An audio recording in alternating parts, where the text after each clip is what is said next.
Hello বন্ধুরা, আশা করি সবাই ভালো আছো। আমার সঞ্চিতার সহজ রেসিপি চ্যানেলে তোমাদের সকলকে স্বাগত জানাই। আজ দেখো, সুজি আর ডিম দিয়ে একটা একদম নামমাত্র কয়েক ফোঁটা তেল দিয়ে একটা জলখাবারের রেসিপি তোমাদের সঙ্গে শেয়ার করছি। আশা করি তোমাদের রেসিপিটা ভালো লাগবে। ভালো লাগলে তোমরা কিন্তু একটা লাইক দিয়ে শুরু করো। আর দেখো, তার জন্য আমি একটা বাটির মধ্যে এই এক বাটি সুজি নিয়ে নিচ্ছি। দেখতে পাচ্ছ, সুজিটা কিন্তু আমি এক বাটি নিলাম।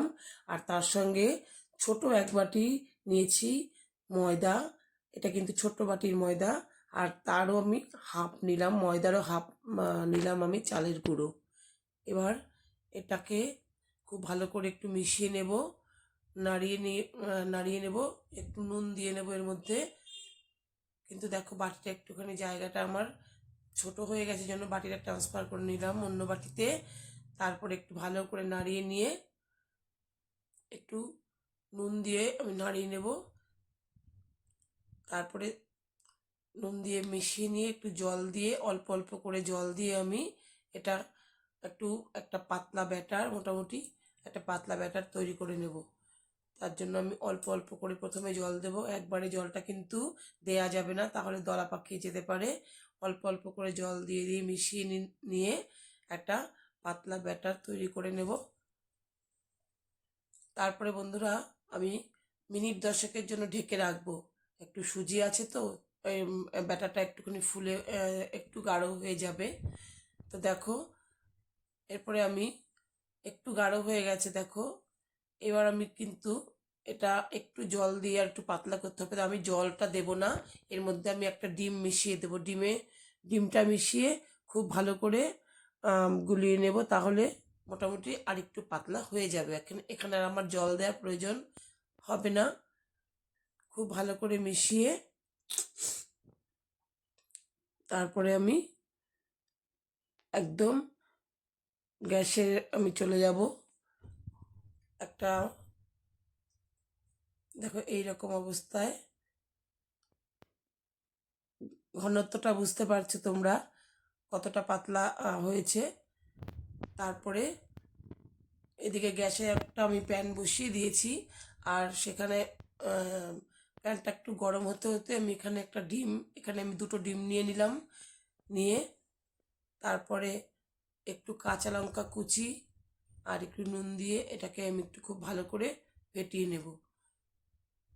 বন্ধুরা, অনেক সময় আমি দেখতে পাচ্ছি যে আমার বন্ধুরা কিন্তু পুরো ভিডিও না দেখে আমাকে কমেন্ট করে দিচ্ছ, হয়তো সামান্য একটু ভিডিও দেখে কমেন্ট করে চলে গেলে। তোমাদের যদি সময় কম থাকে, তোমাদের কিন্তু প্রয়োজন নেই দেখার, কারণ এমনিতেই তো খুব বেশি সংখ্যক বন্ধুরা আমার ভিডিও দেখো না। তা সেখানে বুঝতেই পারা যায় যে কেউ যদি কমেন্ট করে না যদি ভিডিও দেখো, সেখানে কিন্তু বুঝতেই পারা যায়। কোন বন্ধুদের আমি বললাম তোমরা নিশ্চয়ই বুঝতে পেরেছো। তোমাদের সময় কম থাকলে তোমরা কিন্তু ভিডিওটা স্কিপ করে যেতে পারো, কোনো অসুবিধে নেই। আমি কিন্তু প্রত্যেক বন্ধুর ভিডিও পুরো দেখবার চেষ্টা করি। এখানে দেখো, তাওয়ার মধ্যে একটা প্যানের মধ্যে আমি এক হাতা গোলা দিয়ে দিলাম। মোটামুটি আমি যেরকম পাতলা করেছি দেখতে পাচ্ছ বন্ধুরা। এবার ঠিক 1 মিনিটের মতন ঢাকা দিয়ে রাখবো, খুব বেশি সময় একদম লাগবে না। 1 মিনিট ঢাকা দিয়ে রাখলে কিন্তু এটা শুকিয়ে যাবে। 1 মিনিট পর তোমাদের আমি দেখাচ্ছি। দেখো, একদম শুকিয়ে গেছে, প্যান থেকে কিন্তু একদম উঠে আসছে, দেখেছো?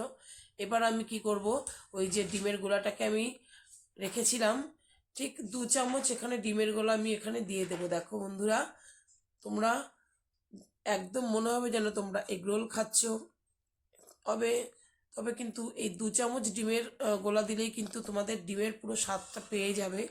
আর যেহেতু ভেতরে আমার একটা ডিম দিয়ে এই গোলাটা তৈরি করা আছে, দেখো আমি কয়েক ফোঁটা তেল কিন্তু বুলিয়ে দিলাম, যেহেতু এটা উল্টে দেবো আর তেলটা ভেতরে একটু লেগে যাবে, তার জন্য একদমই কয়েক ফোঁটা তেল দিয়েছি বন্ধুরা। যেহেতু ডিমটা আমি উল্টে দিলে ডিমের গায়ে সেই তেলটা লাগবে। দেখো, এবার আমি একটু ফোল্ড করে নিচ্ছি। তৈরি হয়ে গেল কিন্তু আমার আর একদম সুজি আর ডিম দিয়ে সকালের জল খাবার। তোমরা কিন্তু চাইলে এর ভেতরে আলুর পুর বা যে কোনো সবজির পুর দিতে পারো, তবে এটা নিজেই যতটা ভারী, এর সঙ্গে কিন্তু আর কিছু মনে হয় না লাগবে। আশা করি ভালো লেগেছে।